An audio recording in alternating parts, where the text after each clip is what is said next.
Hello everyone, welcome to the channel once again. I'm continuing with the Power Automate series, and in this video we'll explore the UI of Power Automate. We'll look where we can find our My Flows, where we can find our team flows, and from where we can create new flows, from where we can find and choose the templates. So all these areas we'll cover in this video. So let's start.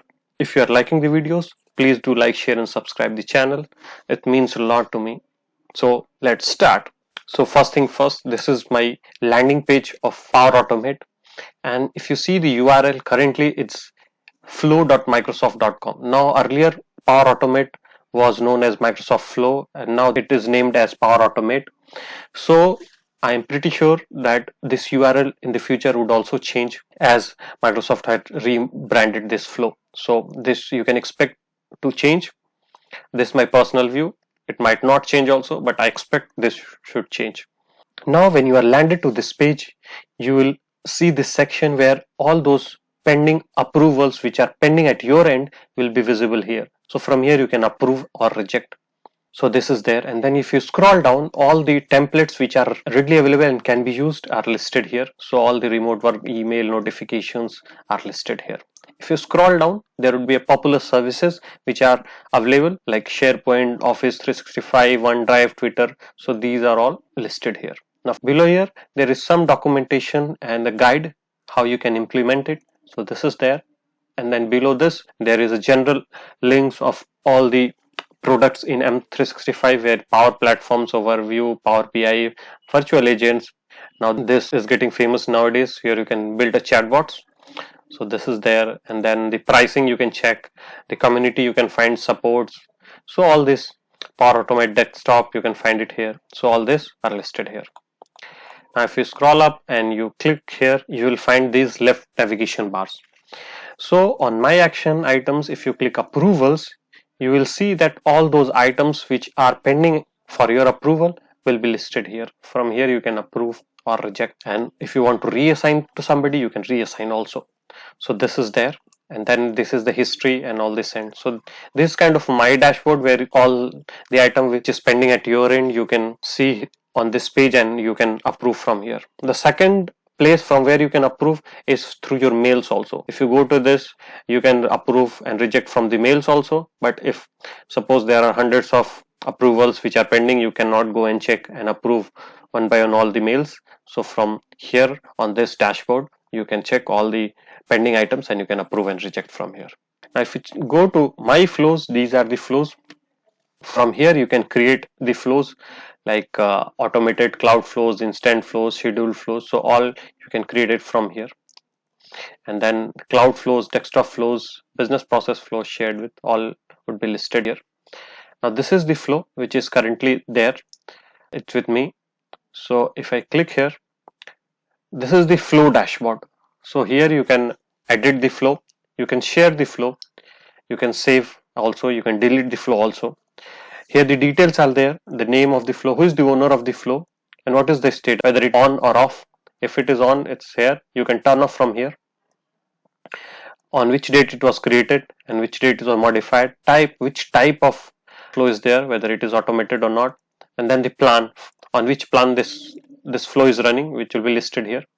Now what all connectors, what are connections being used in this flow? So currently approval, mail and SharePoint is there, so all listed here. Here who are the owners? So currently test user 1 and test user 3 are the owners. You can edit it from here also. If you want to remove, you can remove. So if you want to remove the test 3, you can remove here from here. So now if you go and check, only one owner will be there. So this is there. From here you can share also. So suppose if you want to add somebody, you can edit and add that person also. Suppose I want test 3, so you can add also. So adding, and then it will be listed here.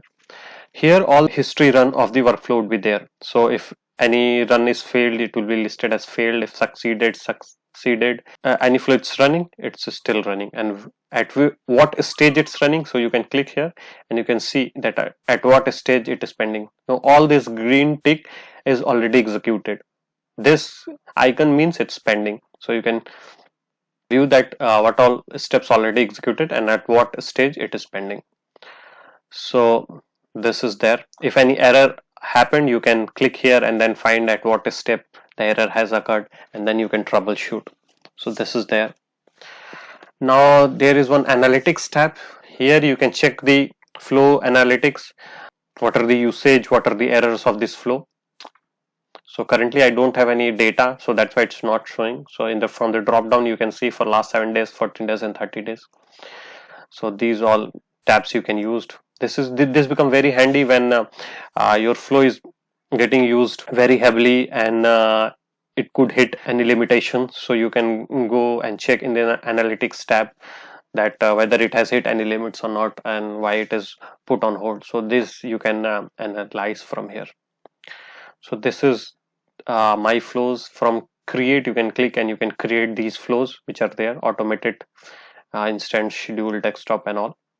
And you can choose from the templates also, so a lot many templates are there.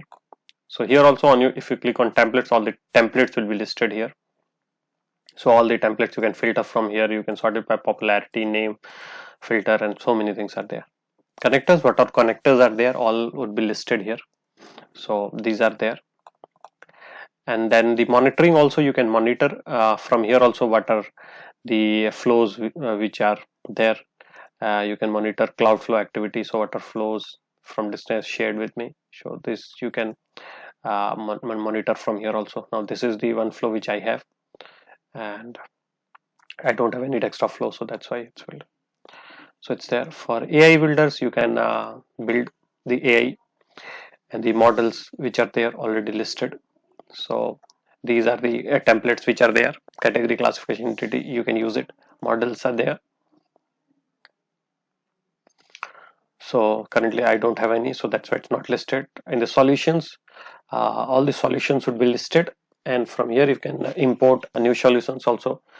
And if you want to go to the classic, you can click on classic and you will be redirected to the 365 UI, from where you can add and delete the solution. So if you click on the classic mode, you will be redirected to the old Dynamic 365 page.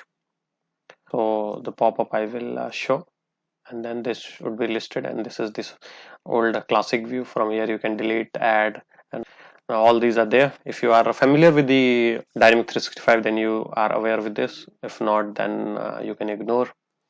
And then there are solutions, and then there is a learn. So from here you can see all the documentations of the Power Automate.